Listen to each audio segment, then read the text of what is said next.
Hello, comrade! I'm an English imposter. I'm here to launch our first video, like a red ICBM trying to make an impact. The video is PG friendly, so even little Damien won't shed a tear. I usually swear like a sailor in Admiral Nelson's cannon deck. I blame my genes. The contents of the video have been forged from many sweet elements. We had a dash of honour and a hearty handful of senzu bean to get the epic element that is Dragonball Z. We then acquire a large mana potion and some badass coding to form Stellaris. We have two epic elements, but wait.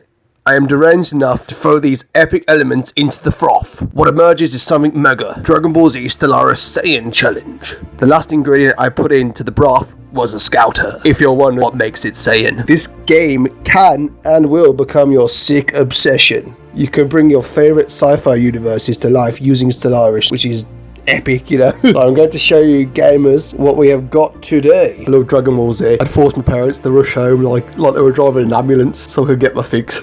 So just at the moment, we're just rewatching the glory and we got inspired to do this challenge. The Saiyans are epic. Just saying, you know. I know they are supposed to be the bad guys, but I've always loved the Saiyan Empire, you know. They're just badass. But in the game, I've tried to make a race similar to the Saiyans, and, you know, basically what they do. I have here is this guy, Fizzgog. I tried to get our leader some threads similar to the Saiyan Empire. I tried to get him to look as close as I could to King Vegeta. The epic thing about Stellaris is you can design your own faction emblem in this game, which is sweet. I've done a circle with fire and a planet because the Saiyans love to decimate alien races and sell their beloved homeworlds for some filthy space gold. I'm a bit of a nerd with this as well because you can set what type of buildings you want. I've set them as close as I can to the same cribs in the anime. The same buildings look basic but epic at the same time. This is Planet Vegeta.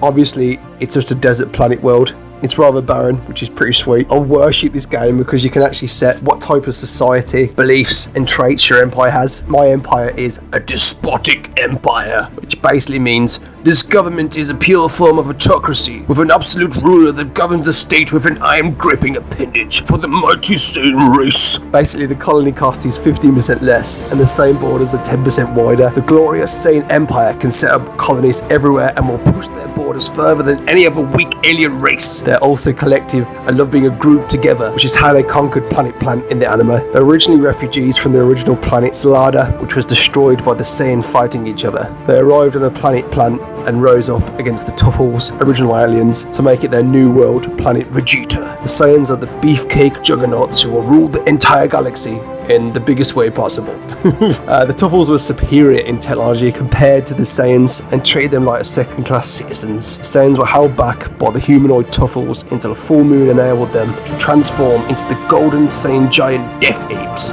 winning themselves the new planet. And the fanatic militarists believed in brave blood and used the tears of their enemies to sustain themselves. It's cool because you can see an overview. There are Saiyans, humanoids, the type of species they are, and these are the overall traits of the Saiyans. They're slow learners because they were pretty basic until the Arcosians. Frieza's race, apparently. You know, some of you were like arguing with me on that, but like, you know, most of it points the mysterious Arcosians are like Frieza's homeboys. Gave the Saiyan technology in return for their beast-like fighting skill for hire. You know, because the Arcosians are like weak lizards, except Frieza. The Saiyans are extremely strong thanks to their planet's height, gravity. They can decimate a planet by lifting a deadly pinky. The next trait is repugnant, and this is what the game says. Alright, I'll just read this. Their physical appearance and customs of this species are considered offensive to others, and few appreciate them as neighbours, which is probably true because they conquer worlds full of intelligent beings and sell the dead remnants and all the burning smoulders of their kin to the highest bidder. They are also communal, so they love being together because they are the mighty Saiyan race, and like basically they destroyed their last planet fighting against each other, so they learned from that and they're prospering now. So, you know, this is a cool feature of the game because you can choose your preferred starting weapons, you know what weapon is best to decimate planets that are friendly nuclear warhead. So we're going to go with the nuclear option, and you know, the Saiyans get around with warp travel, which makes sense as, you know, they need to do a tour of galaxies with bountiful worlds for the plunder. It takes them a while but gets them where they want to be, and you know, in the anime we hear about this, you know, because you can see that it does take them a while because we keep getting the updates. And next episode on the great exciting episode of Dragon Ball Z, we will see the Saiyans finally land on Earth 5 episodes later. But then basically they do get where they need to be, and they, you know, take a few stops along the way and destroy a few things, which is pretty sweet. So I just tried to find a ship similar to the Saiyans, but I only found an avian ship for a bird alien. But anyway, I think this ship looks pretty cool and very different. It doesn't look basic, it's very futuristic. So it's something Frieza would ride dirty in, you know, just getting it out there with Arcosians. This is my Saiyan Empire. In the next video of Funkybear, I will be showing you how we start off with the mighty Saiyan race. So yeah guys, so please like, share and subscribe, and if you don't, my scouter says your power level is only 2, so I'll crush your puny human bones into the mud!